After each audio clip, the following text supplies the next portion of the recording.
Introduction. Pipian Water Refilling Station, located at Eastern Poblacion, Poro, Cebu, is owned by Mr. Pepito Otero. The establishment has 3 employees in total, with Mr. Haji Otadoy on the refilling duty. It was established January 17, 2024. Purpose.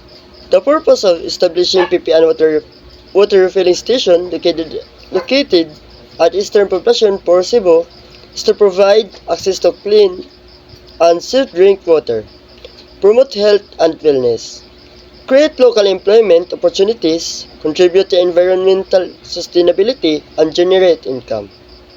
Scope: water source and purification, quality assurance, establish an efficient system for water distribution and delivery to meet customer needs. Develop marketing strategies to attract customers and provide excellent customer service to retain them. Regulatory compliance. And documents. Mayor's business permit, sanitary permit to operate, receipt or invoice, and health certificate. Procedure. First, container cleaning, container refilling, container drying, container sealing, and lastly, storing. Pipian Water Refilling Station Process Flow Chart. Start from operation, which is cleaning of bottles, transport, operation, which is refilling, and then transport to operation, drying, and sealing. So, wala na siya transport kay amo na siyang giusa since same ra siya og station.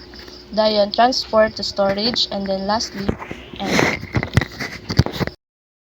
So, proceed to sa process chart sa Pipian Water Refilling Station process chart. Step 1 is the cleaning of bottles, time in minutes 0.49, distance in meters wala, then operation. Step 2 is the center filling area, time in minutes wala, then distance in meters 2, then transportation. And then refilling 1.42 minutes and distance in meters wala, then operation. Center drying area is time in minutes wala, then distance in meters 1, then transportation. Drying 0.7 time in minutes, then distance in meters wala, then operation. And selling operation pod, then 0.15 ang time in minutes wala ra siya distance in meters. Then transport to storage or inventory, time in minutes wala, then distance in meters 2.5, transportation siya. Then sa last steps 8 is 0.13 ang time and minutes. Then sa distance in meters kay wala. Then storage. So ang number of steps kay kuan sa operation kay 4, sa transportation kay 3, storage kay 1, total of 8. Then sa time of minutes 2.13 sa operation, then sa storage 0.13, a total of 2.26. Then sa distance is transportation only 5.5, then total of 5.5. For getting the performance rating, we're gonna use the Westinghouse system of rating. In using the Westinghouse system of rating, we're gonna use 4 factors. These are the skill, effort, condition, and consistency. Here we're gonna look at the table 1, element 1. Element 1, cleaning of bottles. So the allowance is 10%, and in the Westinghouse system of rating, we're gonna use 4 factors. So we're gonna use the skill. So in the skill, the rating is excessive, A2, and 0.13. For the effort, it's average, D, 0.0. For the condition, good, C, 0.02. And for the consistency, excellent, or B, and 0.04, which is the overall total rating is 0.19. For getting the final, we're gonna use the positive rating plus 0.19 over unity, or equals 1 plus 0.19 equals 1.19, or 119%. For the normal time, we're gonna use observed time times rating factor, or 0.49 times 1.19 equals to 0.58 minutes. And for the standard time, we're gonna use 0.58 100 over 100 minus 10 equal to 0.64 minutes.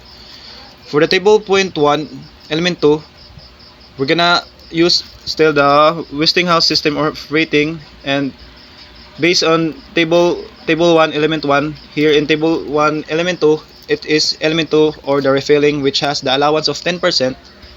For the scale, it's average D or 0.00. For the effort, good, C1 0.05. For the condition, excellent, B 0.04. Consistency, fair, E negative 0.02, for an overall rating of 0.07. For getting the final, positive rating plus 0 minus talking ina.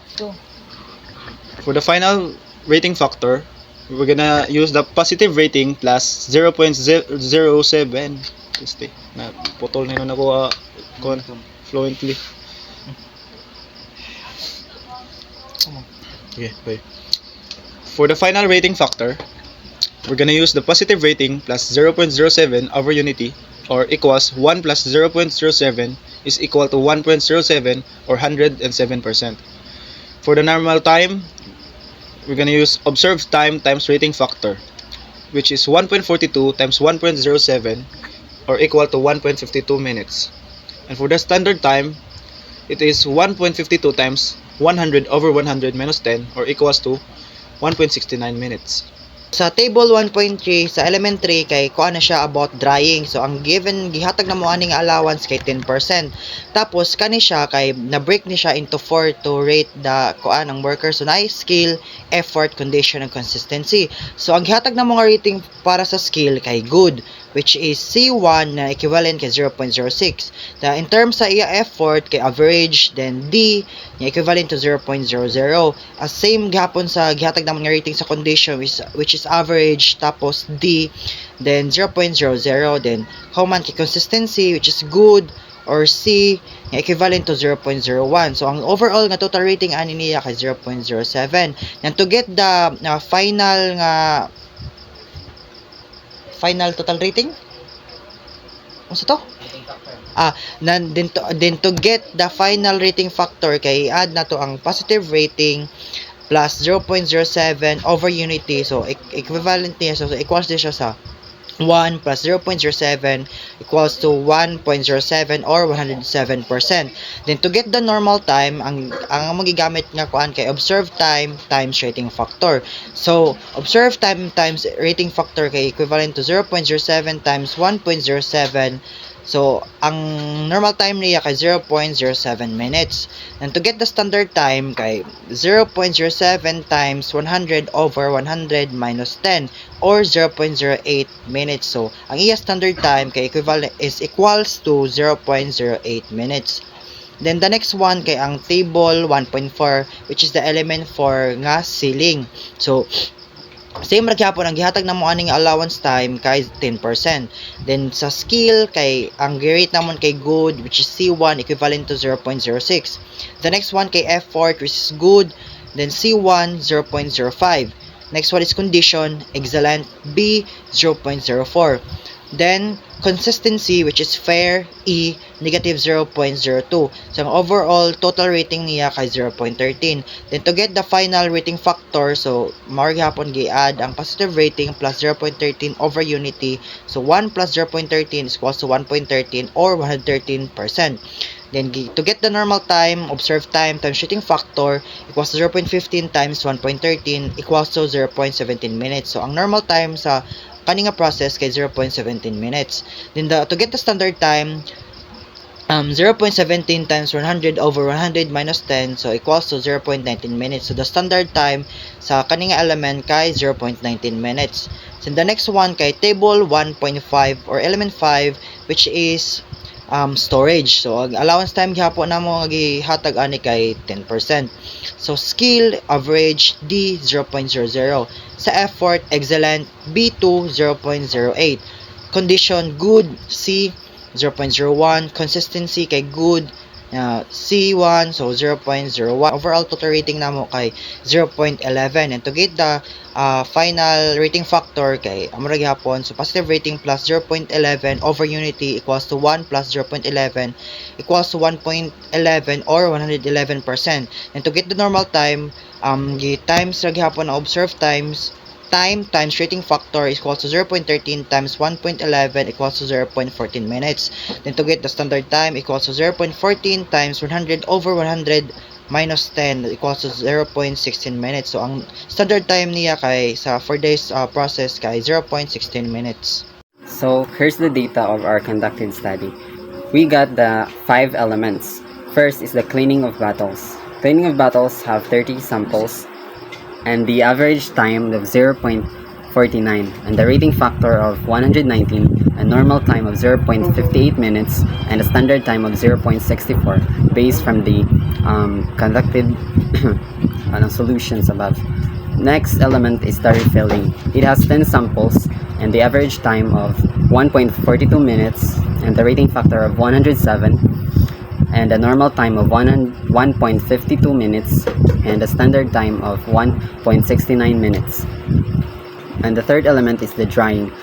It has 30 samples and the average time of 0.07 minutes and a rating factor of 107% and a normal time of 0.07 minutes and a standard time of 0.08 minutes. Fourth element is the sealing. It has 30 samples and the average time of 0.15 minutes and a rating factor of 113% and a normal time of 0.17 minutes and a standard time of 0.19 minutes. And the fifth element is the storage. It has 30 samples and the average time of 0.13 minutes and a rating factor of 111% and a normal time of 0.19 minutes and a standard time of 0.21 minutes. So, next is objective rating. So, table 2 job difficulty factor. Mag-base ta diri para makuha nato ang table 2.1 sa job difficulty. So, sa first element, amount of body use, we have CDF based from the table 2 job difficulty factor. So, the percent adjustment from C is 2, D is 5, E is 8. And the foot pedals F equals to 0. Then sa bimanualness H1 equals 0. Ang eye-hand coordination G is 2. Handling requirements we have P and Q which is 3 and 4. Then ang weight is 2. Then the total percent of adjustment is 26%. So then sa element 2, from the amount of body use, we have B and D, which is percent adjustment is 1 and 5. The foot pedals, F is 0. Bimanualness, H2 equals 18. Eye-hand coordination, we have L and percent adjustment is 7. Handling requirements, we have B and Q, which is 3 and 4. The weight is 0. Then we have the total percent of 38. Then from element 3, the amount of body use, we have C and D, which is 2 and 5. Then foot pedals equals 0. Binomialness, we have H2 equals 18. Then eye-hand coordination, we have key, which is 4. And handling requirements, we have O, which is 2. Then the weight is 2. And the total of 33%. Then from the element 4, from amount of body use, we have C, which is 2. Foot pedals F equals 0. Bimanualness, H1 equals 0. Then eye-hand coordination, we have L, equals 7, and handling requirements, we have P and Q, which is 3 and 4, and the weight is 2, and the total is of 18%. Then the last one, the element 5, the amount body use, we have C, D, and E.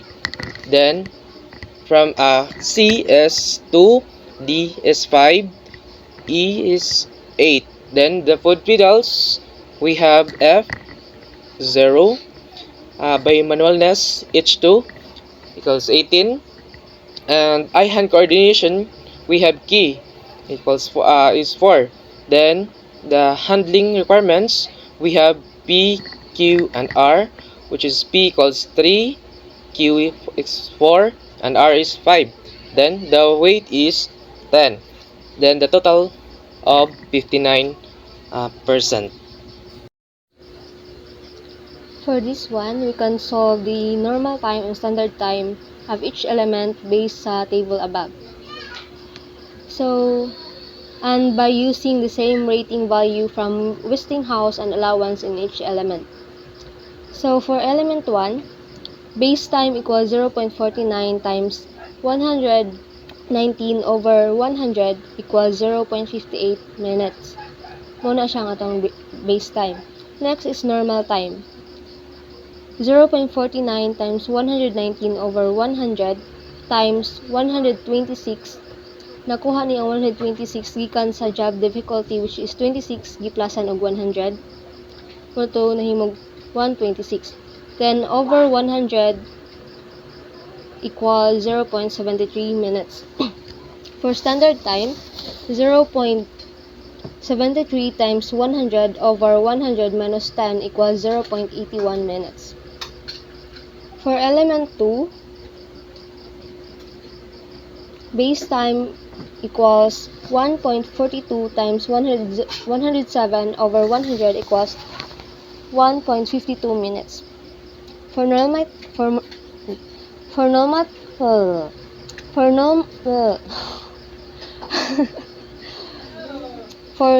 time, 1.42 times 107 over 100 times 138 over 100 equals 2.10 minutes.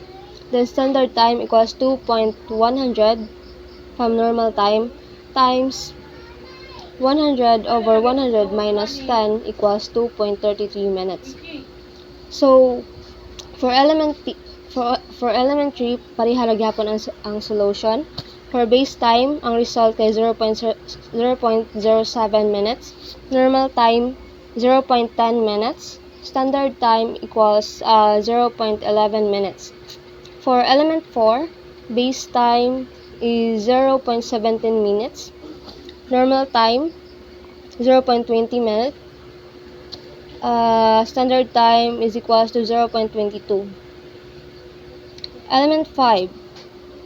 For base time, kay 0.14 minutes. Normal time, 0.22 minutes. And standard time is 0.24 minutes.